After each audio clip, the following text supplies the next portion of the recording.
Ayan kabayan, magtanggal tayo ngayon ng handle kabayan ng Toyota Venza kabayan. Sa 2023 Toyota Hybrid Venza.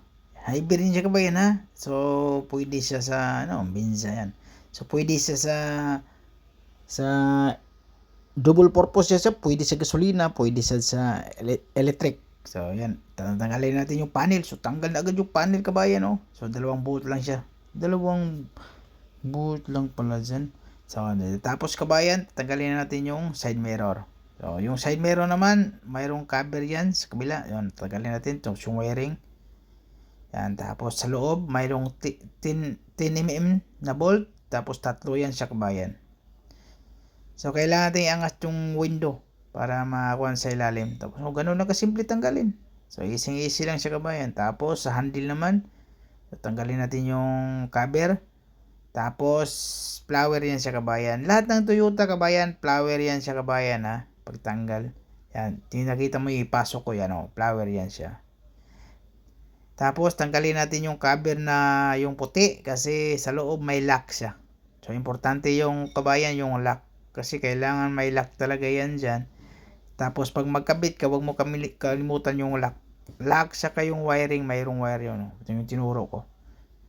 Yan. Tapos yung pagtanggal naman kabayan, pag magtanggal ka noon, sikwatin mo lang yung guild para matanggal mo yung wiring. So tanggal na siya agad. So mabilis lang natanggal. So maraming salamat kabayan. So kabayan, huwag kalimutan mag-subscribe kabayan na pag nagustuhan nyo yung video kabayan. Pag hindi naman, huwag mo na yung mag-subscribe kayo. Okay? Yan o. Kuti natin. Yan, Venza. So sa to lang kabayan, 2 beses lang ako nakagawa ng Venza dito. Bihira lang kasi yan dito. Ngayon lang ata siya. Kasi dito RAV4 kabayan. Toyota RAV4. Toyota Corolla kadalasan.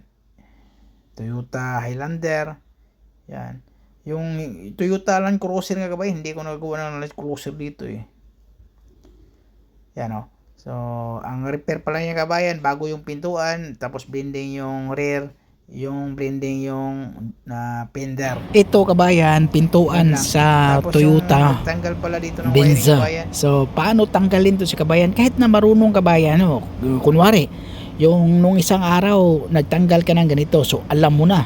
So pag sunod tanggal mo, mahihirapan ka naman. Ito yung wiring niya eh, di ba? So kailangan tanggalin natin yung 3 wire. Ito saka yung itong yelo. Yung yelo mahirapan ka. Kahit na alam mo na, yan, mahirapan ka pa rin pag magtanggal ka ulit. So ang style nito kabayan, unahin mo yung yellow, yung puti. Hayaan mo, ito yung puti, yung yellow, ito yung yellow green to sa kabayan ha. Ang style mo kabayan ganito. Paano man yan para makita mo, klaro yan. Paano ba ito para makita? Parang nakahara eh, klaro masyado eh. So, ito. Yan. So ang gawin mo kabayan, yung puti na yan, parang ito yung clip eh. Isipin mo, parang ito yung clip eh, pero hindi yan. Ang gawin mo ganyan, hiwalay itong yellow green na to. Hiwalay ito siya. Ang gawin mo, ipitin mo konti yung puti. Yan o. So 3 kamay gamitin mo ngayon. 3 ito, dito hawakan mo dito, tapos ipitin mo konti yung puti. Tapos ilabas mo tong yung green. Yan o, di ba? Nalabas na. Di ba? Parang nalabas na yung green. Paglabas ng green, pindutin mo ulit yung puti sa loob. Tanggal na yan. Ipakita ko sa inyo. So ito, ipitin natin. Tanggal na yan. Ganun lang kasimple tanggalin to, pero mahirapan ka talaga kabayan pag kahit na magaling ka. So ulitin natin para makita nyo kabayan. Yan, ilock natin ha. Yan, ilock natin. Yan ang lock niya. So dumikit na yung puti saka yung yellow green. So ilabas natin yung yellow green. Hindi mo pag ipitin mo to tapos hilain mo, hindi mo mahihila yan. Ang gawin mo, ito muna yung green ilabas. Ito katulad nito. Hawak sa baba, hawak sa taas, tapos ipitin natin yung puti. Tapos ilabas natin yung yan. Nakalabas na. Tapos okay na yan siya. Ipitin mo ulit yung puti. Yan ganun lang kasimple pagtanggal nito kabayan. Hindi natin pahirapan yung sarili natin minsan. Okay? So basta manood lang kayo. Tutorial and tips. Toyota kadalasan mga ganito kahit RAV4 ganun yun. Okay? Maraming salamat kabayan. Huwag kalimutang mag-subscribe.